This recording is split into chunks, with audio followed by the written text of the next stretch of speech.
ಕಾಂಗ್ರೆಸ್ ಬರ್ತಾ ಇಲ್ಲ, ಅಧಿಕೃತವಾಗಿ ನಿನ್ನೆ ಘೋಷಣೆ ಮಾಡಿದೆ. ನೋಡಿ, ಕೆಲವೊಂದು ವಿಚಾರದಲ್ಲಿ ಇವತ್ತು ಭಾರತೀಯ ಜನತಾ ಪಕ್ಷ ರಾಮ ಇವತ್ತು ದಿವಸ ಇಡೀ ಭಾರತ ದೇಶದ 135 ಕೋಟಿ ಜನರಿಗೆ ದೇವರು. ಎಲ್ಲರೂ ಅವ್ರನ್ನ ನಡ್ಕೋತಾರೆ. ರಾಮ ಆಗಲಿ, ಶಿವ ಆಗಲಿ, ಈ ಇಬ್ಬರನ್ನ ಎಲ್ಲ ಇವತ್ತೊಂದು ದಿವಸ 135 ಕೋಟಿ ಜನ, ಅದು ಯಾವುದೇ ಧರ್ಮದವ್ರು ಇರಲಿ, ಅವರು ಕೂಡ ರಾಮನ ಗೌರವಿಸ್ತಾರೆ ಇವತ್ತೊಂದು ದಿವಸ.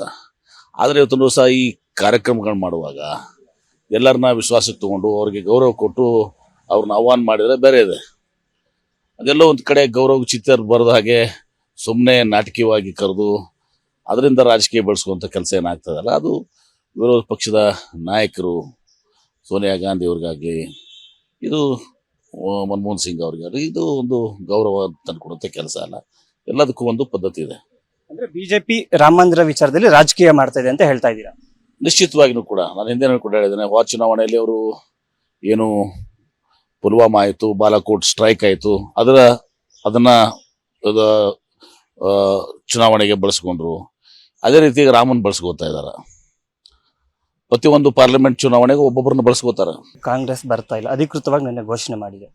ನೋಡಿ, ಕೆಲವೊಂದು ವಿಚಾರದಲ್ಲಿ ಇವತ್ತು ಭಾರತೀಯ ಜನತಾ ಪಕ್ಷ ರಾಮ ಇವತ್ತು ದಿವಸ ಇಡೀ ಭಾರತ ದೇಶದ 135 ಕೋಟಿ ಜನರಿಗೆ ದೇವರು. ಎಲ್ಲರೂ ಅವ್ರನ್ನ ನಡ್ಕೋತಾರೆ. ರಾಮ ಆಗಲಿ, ಶಿವ ಆಗಲಿ, ಈ ಇಬ್ಬರನ್ನ ಎಲ್ಲ ಇವತ್ತೊಂದು ದಿವಸ 135 ಕೋಟಿ ಜನ, ಅದು ಯಾವುದೇ ಧರ್ಮದವ್ರು ಇರಲಿ, ಅವರು ಕೂಡ ರಾಮನ ಗೌರವಿಸ್ತಾರೆ ಇವತ್ತೊಂದು ದಿವಸ. ಆದರೆ ಇವತ್ತೊಂದು ದಿವಸ ಈ ಕಾರ್ಯಕ್ರಮಗಳು ಮಾಡುವಾಗ ಎಲ್ಲರನ್ನ ವಿಶ್ವಾಸಕ್ಕೆ ತಗೊಂಡು ಅವ್ರಿಗೆ ಗೌರವ ಕೊಟ್ಟು ಅವ್ರನ್ನ ಆಹ್ವಾನ ಮಾಡಿದರೆ ಬೇರೆ ಇದೆ.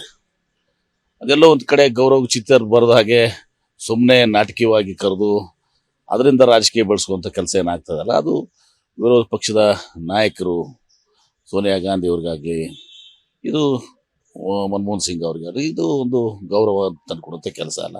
ಎಲ್ಲದಕ್ಕೂ ಒಂದು ಪದ್ಧತಿ ಇದೆ. ಅಂದ್ರೆ ಬಿಜೆಪಿ ರಾಮ ಮಂದಿರ ವಿಚಾರದಲ್ಲಿ ರಾಜಕೀಯ ಮಾಡ್ತಾ ಇದೆ ಅಂತ ಹೇಳ್ತಾ ಇದ್ದೀರಾ?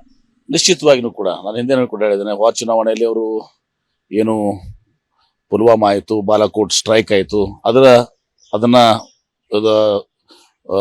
ಚುನಾವಣೆಗೆ ಬಳಸ್ಕೊಂಡ್ರು. ಅದೇ ರೀತಿ ರಾಮನ್ ಬಳಸ್ಕೋತಾ ಇದ್ದಾರೆ.